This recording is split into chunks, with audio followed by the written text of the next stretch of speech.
तो hello guys welcome back ना new blog video तो नोंथांमोननि सिगाङाव मोनसे भिडिअ लाना फैदों आरोना बे जाबाय गामियारि बान्दो बे बान्दोखौ खोनानैनो बे दैखौ थेनानै मानसिफोरा माइ गायोमोन आरोना बे माइ गायनानै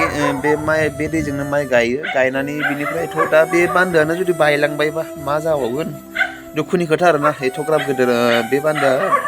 बे बान्दोखौ खोनानैनो गामि दाबनै दाबथामफोरा मानसिफोरा जिउ खुङोमोन दा बे समाव जुदि माइखौ मोजाङै थिखांनो हायाबा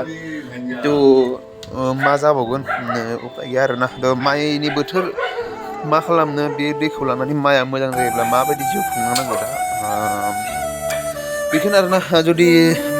सरकारा एसे नाहरोबा मोजां जागोन आरोखि गोरिब गुन्द्रानि फिसाफोर